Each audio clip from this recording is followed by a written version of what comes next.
Bismillahirrahmanirrahim. Assalamualaikum warahmatullahi wabarakatuh. Selamat pagi. Di kesempatan yang penuh berkah ini, kita akan berbicara tentang induksi magnetik. Apa itu induksi magnetik?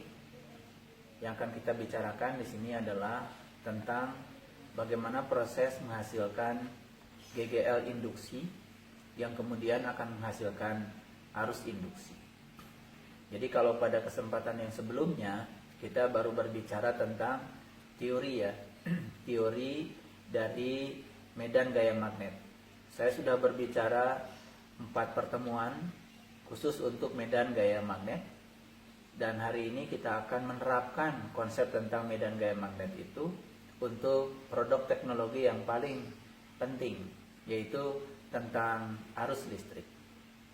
Jadi listrik itu ya semacam ruh ya pada tubuh manusia. Jadi kalau tubuh ini tidak ada ruhnya, tubuh ini tidak berguna. Jadi listrik itu sudah seperti itu sekarang. Jadi apapun produk teknologi, kalau tidak ada listrik menjadi tidak ada gunanya. Kita sudah merasakan dalam kehidupan sekarang bahwa ya jangankan 1 hari, 1 jam, 2 jam saja, kemudian listrik di rumah kita padam, kita merasakan betapa kita memiliki kebergantungan yang sangat kepada produk teknologi yang namanya listrik. Oleh karena itu, kita akan mempelajari bagaimana listrik itu dihasilkan. Karena selama ini kita baru memanfaatkan energi listrik itu. Ya, di rumah kita memanfaatkan energi listrik menjadi energi cahaya, memanfaatkan energi listrik menjadi energi gerak. Banyak sekali peralatan-peralatan elektronik di rumah yang sangat bergantung pada energi listrik. Ya, kita punya lemari es, ya kita punya microwave, kita punya blender, kita punya hair dryer, kita punya kipas angin, kita punya AC. Semua sangat bergantung pada energi listrik.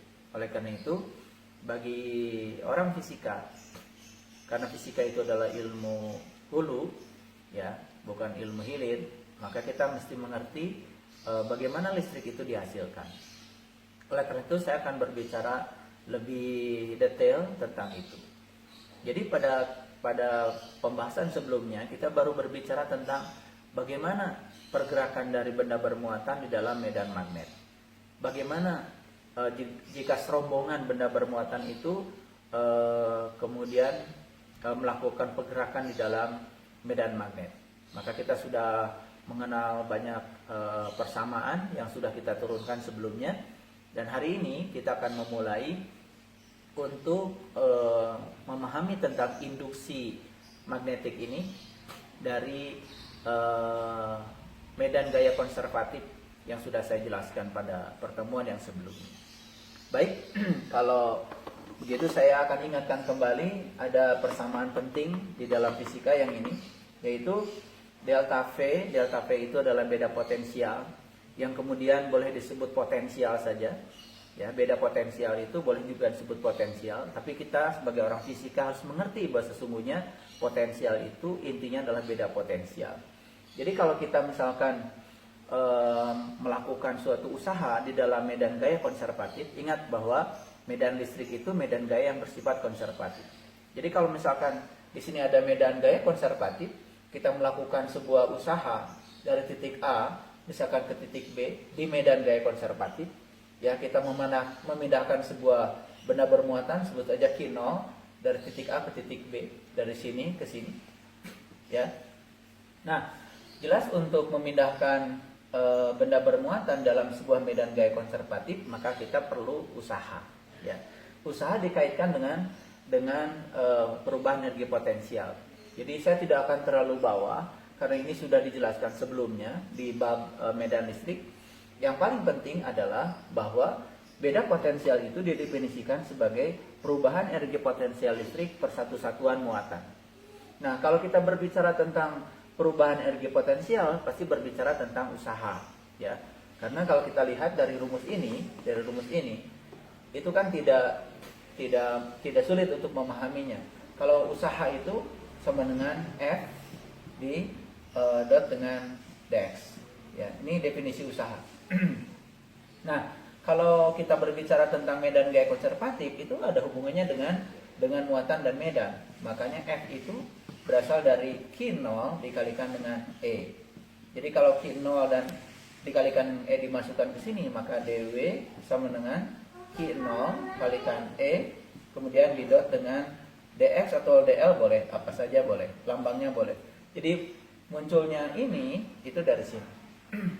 Nah, kita tahu bahwa dw per Q0 ya itu sama dengan E di dot dengan dl. Nah, sedangkan perubahan usaha itu menimbulkan perubahan energi potensial. Nah, ini dasar utamanya, konsep utamanya sudah dijelaskan pada pembahasan yang sebelumnya. Jadi konsep tentang medan gaya konservatif menjadi sangat penting di dalam memahami kelistrikan maupun kemagnetan. Saya kira saya tidak akan berbicara terlalu banyak di sini karena sebelumnya sudah dijelaskan. Jadi konsep utamanya Anda harus paham bahwa ya medan gaya konservatif itu ya bisa melakukan usaha. Jadi medan gaya konservatif contohnya adalah medan gaya gravitasi, medan gaya listrik, itu medan gaya yang bersifat konservatif. Jadi kalau kita meletakkan massa di sebuah medan gaya konservatif, yaitu medan gaya gravitasi, jelas dia akan melakukan usaha. Dan setiap usaha itu pasti akan menimbulkan perubahan energi potensial. Saya ingin mengingatkan kembali konsep dasarnya, kenapa di sini ada tanda negatif. Ya, tanda negatif ini menyatakan bahwa usaha yang dilakukan oleh medan gaya konservatif selalu mengurangi energi potensialnya. Jadi kalau misalkan saya meletakkan benda di sini di atas permukaan bumi, medan gaya gravitasi itu kan medan gaya yang bersifat konservatif. Jadi kalau ini saya lepaskan, maka medan gaya gravitasi akan menarik benda ini ke bawah, sehingga posisinya akan berubah dari sini ke sini. Ketika usaha itu dilakukan oleh medan gaya konservatif, otomatis energi potensial akan berubah dan energi potensialnya itu akan berkurang. Kenapa? Di sini ada tanda negatif. Jadi tanda negatif di sini sekali lagi saya sampaikan bahwa ini menyatakan bahwa usaha yang dilakukan oleh medan gaya konservatif selalu mengurangi energi potensial. Ini berlaku baik di medan gaya gravitasi maupun di medan gaya listrik. Nah, ini yang paling penting ya.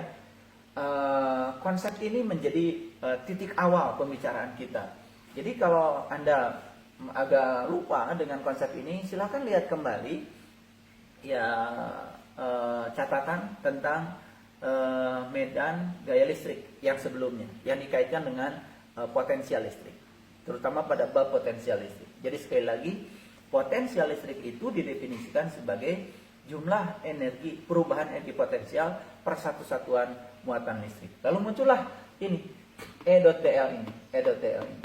Nah, di konsep induksi magnetik itu yang akan kita bicarakan ada dua. Satu adalah GGL induksi, yang kedua adalah arus induksi. Tidak ada arus induksi kalau tidak ada GGL induksi. Nah, dari mana munculnya GGL induksi? Nah, munculnya GGL induksi itu dari sini, ya. Jadi GGL induksi itu adalah ini E.dl, ya, E.dl. Dan dari mana munculnya E.dl? Jelas kalau di medan gaya listrik yang sebelumnya yang berperan adalah gaya. Nah, yang sini yang berperan bukan gaya, yang berperan adalah perubahan flux. Oleh karena itu maka kita harus belajar dulu tentang apa itu yang disebut dengan flux medan magnet. Jadi flux medan magnet itu sama dengan flux medan listrik. Dulu waktu kita bicara medan listrik, kita bicara flux medan listrik, yaitu sama dengan medan listrik dikalikan dengan luas. Atau boleh juga ditulis medan listrik didotkan dengan vektor normal dalam arah luas. Boleh seperti ini. Yang penting ini adalah vektor. Ini vektor didot dengan vektor, hasilnya adalah skala. Jadi ini adalah flux medan listrik. Flux medan listrik itu apa? Jumlah garis gaya medan listrik per satu satuan luas. Jadi besar kecilnya medan listrik itu ditentukan oleh rapat renggangnya garis-garis gaya medan listrik. Nah, di dalam kemagnetan sama, kita mengenal yang namanya flux medan magnet, yaitu ya didefinisikan sebagai medan magnet didot dengan A. Atau boleh juga ditulis medan magnet didot dengan vektor normal dari A. Jadi Anda harus ingat kembali bahwa yang namanya luas, ini papan tulis punya luas. Mana vektor luasnya? Ini vektor luasnya ini, vektor normal yang tegak lurus terhadap luas itu sendiri. Jadi kalau misalkan sekarang di sini ada medan magnet yang menembus papan tulis, berarti medan magnetnya ke sini, sedangkan vektor normalnya juga di sini, yaitu vektor yang tegak lurus terhadap luas. Berarti kalau didotkan B dengan A itu jadi B dikalikan dengan A cos theta. Sudutnya adalah 0. Nah, cos theta itu sama dengan 1. Sehingga ketika flux medan magnet yang paling maksimum itu bisa ditulis adalah flux medan magnet yang paling maksimum itu adalah B dikalikan dengan A. Jadi kalau saya menulis B dikalikan dengan A itu artinya apa? Artinya si medan magnet itu betul-betul tegak lurus terhadap bidang. Bidangnya apa? Ya tentu saja bidang itu kalau di motor listrik atau di generator itu adalah kumparan. Jadi kumparan itu di dalam motor listrik atau di dalam generator itu kan berputar terus-menerus. Karena berputar terus-menerus, ya dia bergerak melingkar, otomatis ya sudutnya itu akan berubah terhadap waktu. Oleh karena itu maka flux medan magnet yang dirasakan oleh kumparan di dalam generator listrik maupun di dalam motor listrik itu tidak sama. Dia berubah-ubah terhadap waktu. Jadi kalau fluxnya berubah terhadap waktu, apa dampaknya? Dampaknya GGL-nya pun akan berubah terhadap waktu. Jadi munculnya GGL itu akibat adanya perubahan flux medan magnet. Nah, kalau medan magnet itu adalah B dikalikan dengan A, sedangkan ini adalah D dt dari flux medan magnet. Jadi sebetulnya alternatif pertama bisa saja B dikalikan D dt dari A. Yang kedua, penyebabnya bisa juga ini, ya. Jadi mungkin saja A-nya tetap tetapi B-nya yang berubah. D dt dari B dikalikan dengan A. Jadi yang menyebabkan perubahan flux medan magnet itu bisa luasnya yang berubah terhadap waktu, bisa juga medan magnetnya yang berubah terhadap waktu. Ini juga sama, ini menimbulkan GGL. Jadi dari penjelasan saya ini kita akan tahu bahwa kenapa muncul GGL induksi. Dan kalau GGL induksi sudah muncul, pasti akan muncul namanya arus induksi. Penyebabnya ada dua. Penyebab yang pertama adalah ya luasnya berubah terhadap waktu, medannya tetap. Penyebab yang kedua adalah medannya berubah terhadap waktu, tapi luasnya tetap. Ini masing-masing akan menimbulkan GGL. Contoh ya, di dalam generator, kalau dibongkar di dalam generator, itu di bagian pinggir dari generator itu ada medan magnet permanen. Ada magnet-magnet permanen yang menimbulkan medan magnet. Nah, medan magnet itu arahnya radial.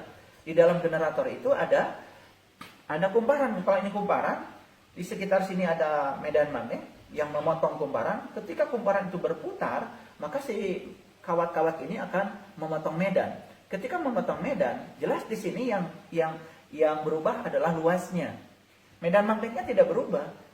Medan magnet permanen di dalam motor listrik atau di dalam generator listrik itu tidak berubah medan magnetnya. Yang dirubah itu adalah pergerakan dari kumparannya. Jadi luas bidang yang ditembus oleh medan magnet itu yang berubah. Jadi munculnya GGL di dalam generator listrik itu akibat perubahan dari medan magnetnya. Jadi yang dipakai adalah ini. Jadi DDT dari flux magnet adalah DDT dari B. Jadi perubahan medan magnet terhadap waktu. Ya, luasnya tetap. Nah, ada juga yang luasnya yang berubah terhadap waktu, B-nya tetap. Jadi dalam kasus generator listrik yang dipakai, mohon maaf yang ini, yang atas. Jadi B-nya tetap, ini. Karena merubah medan magnet di dalam generator itu sangat sulit. Makanya di dalam generator itu yang dipakai adalah medan magnet permanen, yaitu menggunakan magnet-magnet yang ditanam di bagian permukaan dari generator. Nah, saya agak sulit menjelaskan itu karena di rumah saya tidak ada yang bisa disaksikan Ya, kalaupun ada generator, ada motor listrik kan itu terbungkus. Jadi kalau di kampus itu ada saya punya alat khusus untuk menunjukkan itu. Semoga nanti kalau sudah kita bisa kuliah tatap muka lagi, saya akan tunjukkan prototipe motor listrik dan generator listrik yang bisa disaksikan bagaimana GGL induksi itu bisa dihasilkan. Jadi sekali lagi, GGL induksi itu dihasilkan dari perubahan flux medan magnet. Ini sangat luar biasa. Orang pertama kali yang menemukan ini namanya Faraday. Oleh karena itu maka ini disebut dengan hukum Faraday. Kenapa ada tanda negatif di sini? Nah, tanda negatif di sini ini sangat unik. Yang bisa menjelaskan tanda negatif di sini adalah lens. Jadi orang fisika namanya lens. Sehingga di samping hukum Faraday, kita juga akan mengenal hukum lens. Apa itu hukum lens? Hukum lens itu sebenarnya hukum kekekalan energi. Apa maknanya? Maknanya begini, ya. Makna fisiknya ini penting sekali karena banyak yang mohon maaf, saya kalau memberikan pelatihan di program PPG untuk guru-guru banyak sekali ya yang tidak mengerti konsep dasar ini. Padahal ini sangat luar biasa di dalam hidup. Jadi tanda negatif ini menyatakan bahwa GGL induksi itu akan menimbulkan arus induksi sedemikian rupa sehingga arah arus induksinya itu selalu melawan penyebabnya. Nah ini memang agak sulit ya, oleh karena itu harus dijelaskan. Jadi saya coba jelaskan. Supaya mengerti. Sekali lagi, bahasa fisikanya begini, ya. Tanda negatif di hukum Faraday itu maknanya adalah bahwa GGL induksi itu akan menimbulkan arus induksi yang arahnya, kalau arus itu ada arah, sedemikian rupa sehingga arus induksi itu akan melawan penyebabnya. Nah sekarang penyebabnya apa? Saya ambil contoh sederhana. Misalkan begini, saya punya magnet nih, punya magnet batang. Misalkan ini utaranya, ini selatannya. Yang namanya magnet batang itu kan pasti di sini ada namanya garis-garis gaya medan magnet. Ada garis-garis gaya medan magnet. Ya tentu dari utara ini akan berputar masuk ke selatan. Sehingga dari sini ke sana, kemudian masuk sini. Masuk sini. Masuk sini. Masuk sini. Oke. Nah, Anda perhatikan, ini magnet, ini utaranya, ini selatannya. Magnet itu kalaupun dipotong selalu punya utara selatan. Oleh karena itu saya katakan kemarin di pertemuan sebelumnya bahwa di dalam magnet itu tidak ada monopol magnet. Selalu dipol magnet. Nah, kalau dipotong lagi, ini dipotong lagi, bagian yang paling kecil adalah atom. Nah, di dalam atom itu ada elektron yang bergerak melalui inti. Nah, elektron bergerak melalui inti itu dapat dipandang sebagai arus yang bergerak di dalam suatu kawat yang berbentuk lingkaran atau loop. Nah, Anda perhatikan bahwa kalau ada magnet utara selatan, ini keluar dari utara masuk ke selatan. Seperti itu, ya. Anda perhatikan bagian yang paling dekat dengan kutub medan magnet ini kan lebih rapat. Makanya medan magnet yang paling kuat adanya di sini. Bagian yang sebelah sini mulai renggang. Makanya bagian sini medan magnetnya tidak sekuat yang di sini. Sama yang di sini juga, ya. Di kutub-kutub magnet itu ya garis-garis gaya medannya lebih rapat daripada di luar kutub. Oleh karena itu kenapa disebut kutub magnet? Karena di kutub itu medan magnetnya sangat kuat. Baik, di sini misalkan saya letakkan sebuah kawat konduktor dari tembaga misalkan, dari tembaga. Nah, kalau ini saya gerakkan ke sebelah kanan, ini digerakkan sebelah kanan, berarti kalau digerakkan sebelah kanan, flux medan magnetnya itu yang dirasakan oleh kawat ini itu tidak tetap. Nah, kalau misalkan ini diam, di sini tidak ada arus induksi, di sini juga tidak ada GGL induksi. Tapi kalau ini digerakkan ke sini dengan kecepatan tertentu, apa yang terjadi? Yang terjadi flux medan magnet yang dirasakan oleh kawat ini itu akan berubah terhadap waktu. Akibatnya apa? Si kawat ini akan mengalami DDT dari flux medan magnet. Nah, kalau Anda perhatikan dari sini, ketika kawat ini diletakkan di sini, ini kan renggang. Medan magnetnya renggang yang datang pada kawat. Tapi kalau ini makin dekat dengan sini, maka akibatnya medan magnet yang dirasakan oleh kawat ini makin rapat. Jadi artinya apa? Flux medan magnetnya makin makin membesar, makin rapat. Nah, Lenz itu menyatakan bahwa hukum Faraday itu memenuhi hukum kekekalan energi. Apa maknanya? Maknanya ketika flux medan magnet itu berubah, yang dirasakan oleh kawat ini, maka di dalam kawat ini akan ada perubahan flux. Perubahan flux ini menimbulkan GGL. Nah, kemana arah arus induksinya? Arah arus induksinya adalah sedemikian rupa sehingga akan melawan penyebabnya. Nah, hati-hati. Melawan penyebabnya itu jangan dilihat dari arah medan magnetnya, tetapi dilihat dari perubahan fluksnya. Kalau di sini perubahan fluksnya itu kan makin rapat, berarti dia akan merasakan perubahan medan magnet yang makin besar. Maka dia akan menimbulkan arus induksi sedemikian rupa sehingga arus induksi itu kan menimbulkan medan magnet baru yang akan melawan penyebabnya. Jadi kalau misalkan di sini GGL-nya E, DDT dari fluxnya ini, nah kemana arah arus induksinya? Kalau menggunakan aturan yang kemarin, aturan tangan kanan, arusnya ke sini berarti kan medan magnetnya ke sini. Berarti harusnya ke sana. Arus induksinya ke sana. Kenapa ke sana? Maka di sini arus induksi akan menimbulkan medan magnet baru yang arahnya ke sini. Ini adalah B aksen. Jadi kalau ini adalah medan magnet lama, ini medan magnet baru, maka medan magnet lama dengan medan magnet baru ini adalah berlawanan. Hati-hati, berlawanannya itu bukan berlawanan arah, tetapi berlawanannya itu adalah flux medan magnetnya yang makin besar itu akan dilawan supaya dia tidak terus membesar. Nah, bayangkan kalau tidak berlaku hukum kekekalan energi, ini sangat berbahaya. Ini akan mengganggu keseimbangan. Oleh karena itu maka alam semesta itu selalu mengajarkan keseimbangan. Ini yang paling penting Jadi tanda negatif di sini menyatakan bahwa arah arus induksi itu sedemikian rupa sehingga menimbulkan sesuatu yang melawan penyebabnya. Apa penyebab di sini? Di sini penyebabnya adalah perubahan medan magnet yang makin rapat. Maka dia akan dilawan oleh medan magnet yang akan mengurangi sehingga di sini berlaku hukum kekekalan energi. Hati-hati sekali lagi kebetulan saja di sini B dengan B aksen arahnya berlawanan. Tapi sebetulnya yang berlawanan bukan arahnya. Yang berlawanan itu adalah perubahan flux medan magnetnya. Jadi ketika perubahan medan magnetnya semakin rapat, maka dia akan direnggangkan oleh medan magnet induksi. Jadi ini medan magnet lama dari medan magnet permanen. Kalau ini adalah medan magnet baru hasil dari arus induksi. Nah itu. Yang kedua, contoh yang kedua. Misalkan saya punya kawat seperti ini. Saya gerakan di kawat ini memotong medan magnet. Ini ada medan magnet yang arahnya ke sana, yang arahnya memasuki bidang papan tulis. Ini medan magnetnya ke dalam. Ini kawat ini saya gerakan dengan kecepatan V. Oke, perhatikan.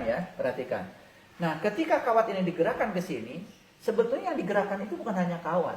Di dalam kawat ini ada apa? Di kawat ini ada elektron, ada muatan bebas. Ambil saja kawatnya adalah tembaga misalkan, tembaga. Apa yang terjadi? Yang terjadi ketika kawat digerakkan ke sini, berarti kan sebetulnya elektron-elektronnya dalam kawat ikut bergerak ke sini. Apa yang terjadi? Menurut hukum gaya medan magnet, F sama Q kalikan P cross B. Coba Anda tebak kemana arah gayanya. Kalau ini V-nya ke sini, B-nya ke sana. Kalau ini muatan positif, V cross B, skrup diputar dari V ke B diputar ke kanan, skrup akan bergerak ke atas. Baut kalau diputar ke kanan, dia akan bergerak ke atas. Makanya gayanya akan bergerak ke atas. Ke sana. Itu kalau muatan positif. Kalau muatan negatif, kan sebetulnya ke bawah, ke sini gayanya. Ini adalah gaya magnet pada satu elektron. Nah, karena elektron di sini banyak, sebetulnya gaya ini tidak hanya pada satu elektron, dia bekerja pada serombongan elektron. Jadi artinya apa? Kalau ada serombongan elektron bergerak ke bawah, kan di situ ada arus listrik. Nah, dalam elektronika, arus listrik tidak didefinisikan sebagai pergerakan muatan negatif. Tetapi dalam perjanjian internasional, arus listrik dikonvensikan ya sebagai pergerakan muatan positif. Tapi hati-hati, bukan berarti kalau ada elektron bergerak ke sini, ke sana ada yang bergerak muatan positif, tidak. Itu seperti kita naik mobil. Kalau kita naik mobil, kita lihat pohon, ya, seakan-akan pohon itu bergerak ke sana. Padahal sebenarnya bergerak mobil kita. Seperti itu sebetulnya. Pohon tidak bergerak. Kalau kita naik mobil, kemudian kita memandang ke samping, nah pohon-pohon kan bergerak. Padahal sebenarnya bergerak mobil kita. Nah itu seperti itu. Bukan berarti mobil bergerak ke sana, pohon bergerak ke sana, pohon tidak pernah bergerak. Itu yang tidak pernah disadari kalau orang belajar fisika, ya. Memang di sini yang bergerak adalah elektron, karena elektron adalah muatan bebas, ya. Tetapi sesungguhnya di dalam elektronika arus listrik tidak didefinisikan sebagai pergerakan muatan negatif, tapi didefinisikan sebagai pergerakan muatan positif. Jadi kalau elektron bergerak ke bawah, arus listrik kemana? Arus listrik bergerak ke atas. Apa yang terjadi? Yang terjadi adalah ketika arus ke atas, maka berlaku ini. F sama dengan I L cross B. Jadi kalau B-nya ke dalam, I-nya ke atas. B-nya ke dalam, I-nya ke atas. I cross B, jadi seperti skrup diputar dari sini, diputar dari I ke B. Kalau diputar ke sana, skrup akan bergerak ke sana. Kalau baut diputar ke kanan, maka dia akan menuju ke atas, akan menuju ke depan, ke sana. Kemana gayanya? Gayanya kan ke sini. Nah ini gaya apa? Ini gaya baru sebetulnya. Gaya dari mana? Gaya dari medan magnet. Kalau di sini ada kecepatan yang bergerak ke sini, dia sebetulnya ke sini ada gaya lama. Gaya dari kita. Ini gaya dari kita, gaya lama. Ini adalah gaya baru dari medan magnet. Coba perhatikan. Ketika kita menggerakkan kawat ke sini, maka akan terasa ada yang menarik kita ke sini. Nah, ini juga hukum kekekalan energi. Nah, penyebabnya apa? Karena penyebabnya adalah gaya luar, maka gaya akan dilawan gaya. Kalau ini penyebabnya adalah flux, perubahan flux. Perubahan flux, kalau perubahan fluxnya itu makin rapat, maka dia akan direnggangkan. Kalau perubahan fluxnya makin renggang, akan dirapatkan. Contoh, sekarang kalau ini saya gerakan ke kiri. Kalau saya gerakan ke kiri. Kalau digerakkan ke kiri, apa yang dirasakan oleh kumparan ini? Kumparan ini akan merasakan medan magnet makin renggang. Maka akan menimbulkan medan magnet baru yang merapatkannya ke sini. Biasa. Ya, sehingga arusnya tidak lagi ke sini, tapi ke sini. Ini adalah arus yang kedua, aksen. Coba perhatikan, Anda perhatikan. Ketika digerakkan ke sana, kan medan magnet tetap ke sini. Cuman gerakannya ke sana, gerakan si magnetnya. Magnetnya digerakkan ke sana, kalau medan magnet tetap ke sini. Lihat, medan magnet baru itu searah dengan medan magnet lama. Itu pentingnya, ya. Ini konsep yang sangat dasar di dalam medan magnet. Saya berulang kali menjelaskan konsep ini, kadang-kadang begitu ujian, mohon maaf, jangankan mahasiswa ya. Saya mengajarkan untuk guru-guru saja, ketika di UTM, saya mengajukan soal seperti ini, banyak sekali yang tidak bisa menjawab. Perhatikan oleh Anda sekali lagi, ketika digerakkan ke sini, medan magnet arahnya ke sana. Cuman medan magnet dirasakan makin rapat. Maka akan timbul arus induksi sedemikian sehingga melawan penyebabnya. Harus segera direnggangkan kekekalan energi. Medan magnet lama dengan medan magnet baru itu berlawanan. Tetapi sekali lagi yang berlawanan bukan arah medannya. Yang berlawanan adalah perubahan fluxnya. Nah sekarang kalau ini digerakkan ke sana, kan ini makin renggang dirasakan oleh ini. Apa yang terjadi? Yang terjadi adalah arus induksinya akan ke sini.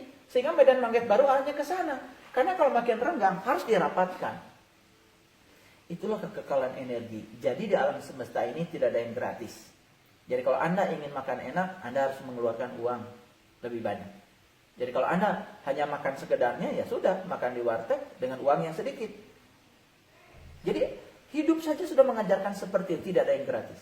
Anda ingin mendapatkan pendidikan yang mahal, yang bermutu, ya otomatis uangnya harus banyak. Kalau Anda hanya mendapatkan pendidikan yang biasa, ya tidak berkualitas, ya dengan uang yang sedikit. Jadi di dalam hidup itu tidak bisa kita menjadi licik, ingin mendapatkan sebanyak-banyaknya dengan mengeluarkan sesedikit mungkin, tidak boleh. Nah, jadi ketika penyebabnya adalah perubahan flux yang makin rapat akan direnggangkan, ketika perubahan flux yang makin renggang akan dirapatkan. Tetapi ketika yang menimbulkan GGL itu adalah gaya, ketika digerakkan ke sini, maka tidak ada yang gratis. Ketika kawat digerakkan ke sini, pasti akan melawan. Contoh sederhana saja, orang ya, ketika dipaksa lagi duduk, dipaksa untuk berdiri misalkan, pasti kan akan ada perlawanan. Itu hukum kekalan energi ya. Cuman kan yang melawannya itu adalah konsep kelembaman kalau itu. Sekali lagi, ini adalah penting. Ini adalah hukum Lenz. Nah, kaitannya dengan hukum Lenz dengan hukum Faraday itu sangat erat. Jadi Anda tidak akan bisa memahami hukum Faraday kalau Anda tidak menggunakan hukum Lenz.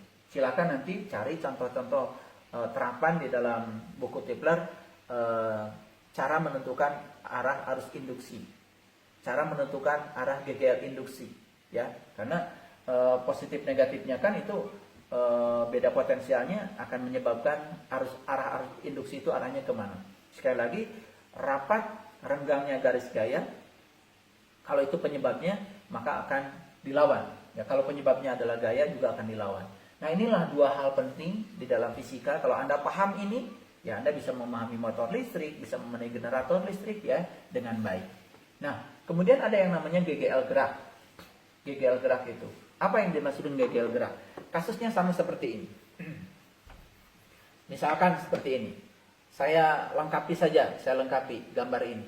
Misalnya saya punya kawat berbentuk U. Ini kawat. Tembaga misalkan. Saya punya kawat lain. Ini kawat lain ini pakai rel. Nah, kawat ini saya gerakkan ke arah kanan dengan gaya sebesar F dengan kecepatan V. Kalau misalkan panjang kawat ini sebut saja L, sementara jarak dari sini ke sini sebut saja X, maka yang ini itu yang namanya flux. Jadi kalau fluxnya kita hitung di situ, fluxnya adalah B dikalikan dengan A, sedangkan A-nya adalah panjang kali lebar, yaitu L kalikan X. Ini adalah fluxnya. Nah, sekarang kalau kawat digerakkan ke sini, otomatis kan akan terjadi perubahan panjang. X-nya akan berubah. Misalkan sekarang kawat ada di sini. Kawat sekarang. Pada waktu tertentu. Berarti dia sudah bergerak sejauh dx. Katakan saja. Nah, panjang ini tetap saja L. Jadi yang berubah adalah X-nya. Berarti sesungguhnya luasnya berubah. Nah, ketika ada perubahan dari salah satu besaran fisika ini, bisa B yang berubah, bisa A yang berubah, akan terjadi perubahan flux. Nah, di sini yang berubah apa? Yang berubah adalah luasnya. Jadi luasnya berubah, asalnya A, sekarang bertambah menjadi A plus dA. Di mana dA ini isinya adalah L dx. Ini ada perubahan luas sebesar ini. Apa yang terjadi? Akan terjadi perubahan flux. Jadi kalau dihitung sekarang, ya, flux sama dengan B terhadap waktu, ya, maka akan terjadi apa? Ini akan berubah terhadap waktu juga. Jadi ini adalah d dt dari x. Nah, apa yang terjadi? Ini kan B tetap konstan, L tidak berubah. Yang berubah adalah d dt dari x. Apa d dt dari x? Ini kan kecepatan. Ini adalah kecepatan. Maka ini sama dengan d dt dari flux. D dt dari flux adalah GGL. Jadi kita dapatkan GGL adalah B kalikan L kalikan V. Itu yang disebut dengan GGL gerak. Nah, ini GGL gerak. Ini GGL gerak. Nah, satu lagi, pada kasus generator dan motor listrik, sama kasusnya. Yang dimainkan adalah B dengan A. Kalau N itu adalah jumlah lilitan. Kenapa di sini ada theta? Karena si flux medan magnet, ketika kawat berputar, si kumparan berputar, itu kan jumlah garis-garis gaya medan magnet yang menembus kumparan itu setiap waktu berubah. Karena si kumparannya terus-menerus berubah. Karena kumparan ini melakukan gerak melingkar, dalam gerak melingkar kita tahu bahwa perubahan sudutnya sama dengan kecepatan sudut dikalikan waktu. Jadi kalau misalkan awalnya tidak nol, sebesar sudah punya sudut fase sebesar delta misalkan, jadi katanya sama dengan omega t ditambah delta. Jadi flux medan magnetnya adalah BA. Aslinya adalah BA.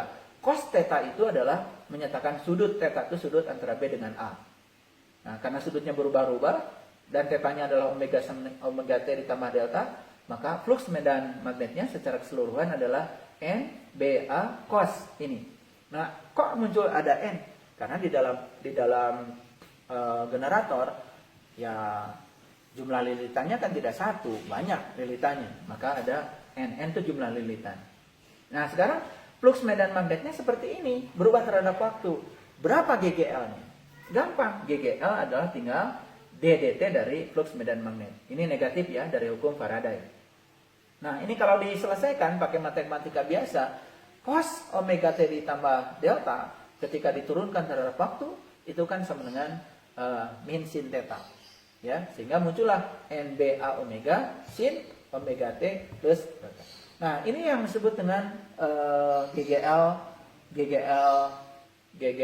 induksi yang dihasilkan oleh generator.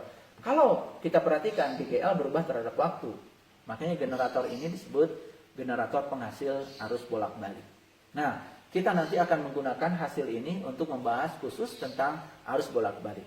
Ingat, Anda baru berbicara tentang arus searah.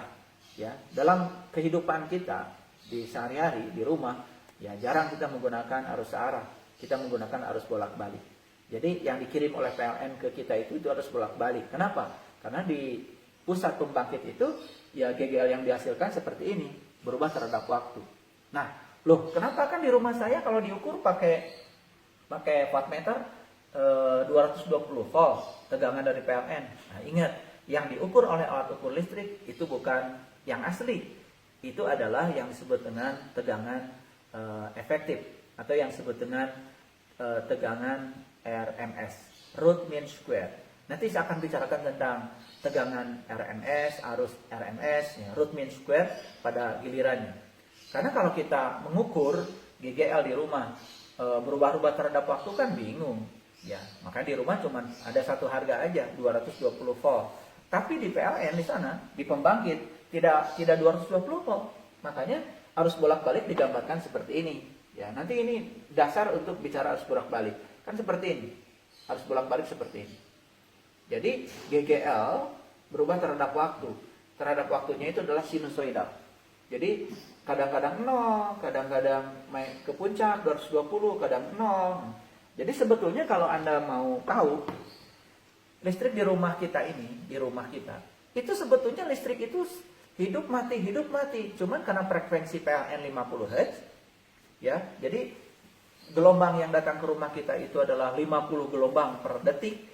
Sehingga kita tidak merasakan listrik itu hidup mati. Kita merasakan listrik itu hidup aja. Padahal kalau pakai stroboskop itu ada aplikasi di HP. Coba pakai stroboskop itu kita akan tahu semuanya listrik itu hidup mati. Cuman karena sedemikian cepatnya kita tertipu, kita merasakan seakan-akan listrik di rumah kita hidup terus. Nah, itu prinsip-prinsip yang sangat dasar sudah saya jelaskan hari ini. Semoga Anda bisa memahaminya, dan kalau sudah mengerti ini silahkan mencoba ya soal-soalnya yang ada di buku Tipler. Jadi apa bedanya generator listrik dengan motor listrik? Kalau generator itu merubah gerak menjadi listrik, kalau motor listrik merubah listrik menjadi gerak. Itu saja perbedaannya, ya. Jadi kalau di dalam generator itu kumparannya belum ada arus, lalu kumparannya diputar oleh turbin, lalu timbul arus induksi. Tetapi ke dalam motor listrik, arusnya justru diinput ya oleh kita. Makanya di rumah kita perlu arus. Jadi ketika ada arus di dalam satu kumparan dan kumparan dalam medan magnet, timbul gaya. Nah itulah. Jadi kalau di dalam generator, gaya dulu baru timbul arus. Tetapi di dalam motor listrik, arus dulu timbul gaya. Ya kalau sudah kita punya arus di rumah, silakan mau pakai blender, mau pakai hair dryer, mau kipas angin. Semuanya intinya adalah merubah arus menjadi energi gerak yang lain. Terima kasih. Assalamualaikum warahmatullahi wabarakatuh.